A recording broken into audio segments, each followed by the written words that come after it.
I've got 100% of my liquid net worth in crypto, and about 70% of it's in Ethereum, probably more now, probably about 80 something percent is in Ethereum. The biggest bet I've ever taken, I'm not an Ethereum maximalist, I just think it's the best risk adjusted reward. I'm an investor. Yes, I love the space, I'm passionate about the space overall and the ethos and the culture and everything that's happening, but what I'm trying to do is maximize my returns. And yes, could I make more money in Solana? Possibly, but it's riskier. Ethereum is so clear with the restricted supply. There's a supply crunch. Everybody's staking their ETH. Everything's being locked up on smart contracts. So to me, and I'm seeing institutions coming into Ethereum because they feel more comfortable there than they do with Bitcoin because of the issues we talked about, the culture within the community. So I'm like, this is the best bet to me. So so I'm not an ETH maximalist in any way. In fact, I own tons of altcoins, stuff like Solana, Avalanche, Terra, and I think everybody's doing great work, and the world should be about all of us doing great work and working together because the whole space is going to go up 100x. And if Bitcoin ends up being not 45% of it, but ends up being 20% of it, but the whole space has gone 100x, it works for everybody. You mentioned 100x, which is incredible. Where do you see that in the next 10 years, the next 15 years?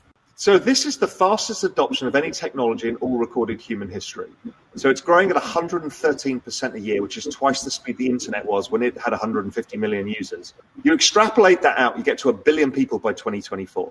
If you look at it in terms of market cap, it's about 2 trillion today, a bit over that. Most other assets are around 200 trillion. So equities, bonds, real estate.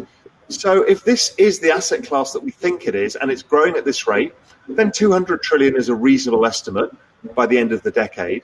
So that's an entire asset class market cap going up 100-fold.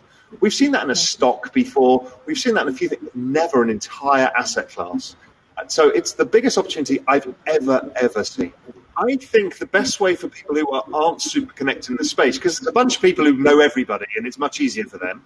Of course. But there's a lot of incubator firms, people like Outlier in the UK, who incubate projects and will help you.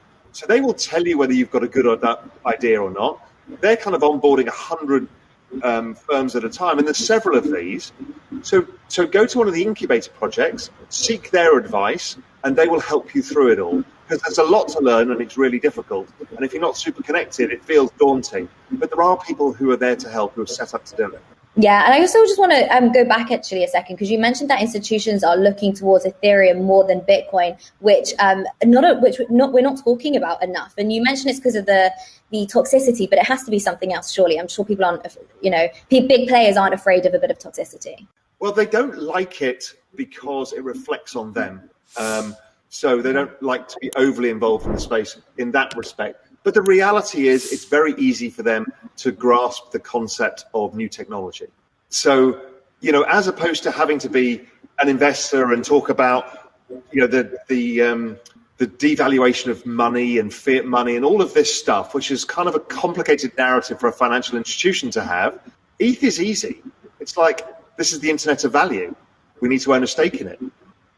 So that's why, and they're all building applications on ETH, and they're all looking at this, and ETH is more of a gateway drug to the kind of things that they're interested in, which is, smart contracts, and things like NFTs, what that can do for their business.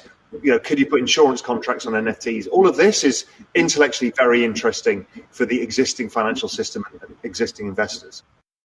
Before we continue, help us clicking that YouTube like button and subscribe now to our channel. This shows the algorithm that you valued this information. And it helps us spread that message. Sharing is caring. And now, let's continue. And in terms of third world markets, how do you see this entire industry playing out? I know there's a lot of adoption happening, of course, in Latin America and Africa. Do you see them as pioneers with this technology? Yeah, they will be, because they can jump ahead, and we're seeing this. We saw it in Kenya when it started with M-Pesa. We're seeing it in India, where they kind of leaped ahead on a whole bunch of stuff. I think this is great. And let's go back to the NFTs. Now somebody in Sudan can mint an NFT and earn ETH, right? They couldn't do that in the world before, because there was no ability for them to work in international trade without all these restrictions and bank controls and all this other stuff. So it's actually quite a big leveler. And the metaverse is a leveler because education is going to go into the metaverse as well. And that means that you can educate people in different countries who wouldn't get access to those lecturers or those other fellow students who are alongside each other. It's amazing. Yeah, it's insane if you think education is going to go into the metaverse. So I wonder, how much of our time do you think we're actually going to spend inside there? Sort of creeps me out. Let me ask you the question, how much time do you spend on Zoom? Oh my God, don't ask me that. Because that makes you think I'm going to spend so much time in the metaverse. Well, you are, because it's all going to be the same thing. So your Zoom right now exists as a separate app, but in the metaverse, if you're in 3D, most of us won't be because nobody wants to walk around with goggles all the time, but it'll be part of an experience, like a 3D experience on your screen, where you can have your Zoom thing up, you can have other applications, and it all works in a better way. So it's just going to be a natural way for you to be. You're not always going to be living in the avatar world where you're representing yourself digitally. You can represent the space that you operate within, your computer screens, all of the things that you use. Again, there is no kind of final state. Everybody thinks, oh, we're all going to be walking around with VR headsets, and it doesn't have to be that. It's every digital experience and how it all seamlessly comes together. Because right now, for example, if I wanted to send you a Bitcoin via this Zoom, we can't. No. But in the future, it'll be super easy because they'll all be integrated. That's what the metaverse is. So just finally then, we can't have a conversation without talking about how crazy this week has been with meme coins. So give us your take on meme coins. Should we just be staying away from them? You know, should we be going headfirst into SHIB? What do you think?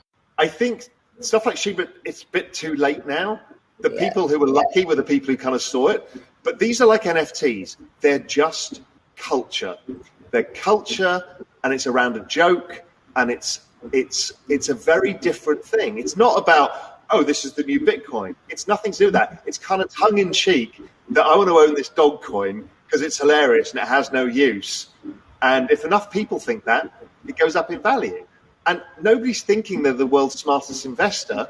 They're just enjoying the kind of madness of the situation. It's the same with NFTs. So I don't have a problem with it. I own some Dogecoin for the same reason, because I think it's a community. And then you see there's a bunch of people who own it. A lot of people own it. And then suddenly you see Mark Cuban accepting it for payments. And you see Elon Musk is going to use it for something. And then you're like, oh, wow, they're actually building a network. So what you've done is started a community first and build a network out second. Okay, why not? That's basically what the opposite of what Ashton Kutcher and Gary Vee are doing. They're building out firstly the NFTs and then building a community around that. So it's just different ways of approaching it. This is a new world. We don't know where any of this is going. Do you want to know one thing about crypto? I made over 3,000% in profit in a few weeks. Fact is, the traditional financial system, the traditional money system makes you poor, not rich. If you want to earn $500,000, $1 million, you have to wait until you're 50, 60, 70 in the traditional financial system, and you probably will still be broke. And you will be old. This is not a sexy combination, as you can imagine. But the question is, how can you start in crypto and make these profits? Where to invest? Where to start? My name is Gunnar and I'm from Germany, as you can hear, and things are a little bit different in Germany. More about that later on. Fact is, there are lots of different cryptocurrencies. It's a gigantic universe where beginners and professionals get easily lost. But there is light at the end of the tunnel. There are 7 key steps you need to follow to become successful in this market. You have to know them, and if you fail one of them, it's literally impossible to succeed in this market. Just an example, one of the key points is your exchange, and one of the biggest are, for example, Binance and Coinbase.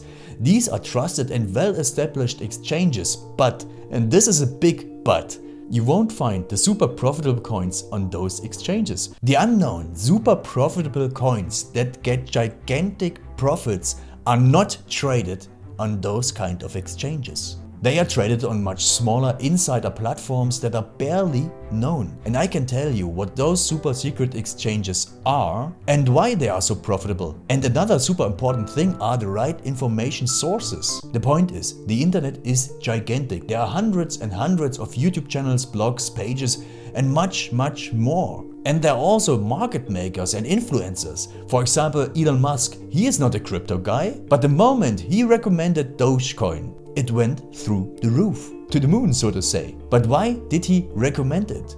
Where did he hear it from? He didn't hear it from newspapers. And believe me, he is listening to someone. But you have to know who, and you have to react before he is reacting. This is really, really important. And these are only 2 of the 7 steps you have to follow in order to be successful in crypto. And if you want to know all of these steps in much more detail, and if you want to have a comprehensive checklist, here's what you should do. There is a link below this video. Click on this link and you will get the opportunity to subscribe to my channel. Click on the link and you will see a video where I explain the next steps. So see you soon. Click on the link now. I'll see you there.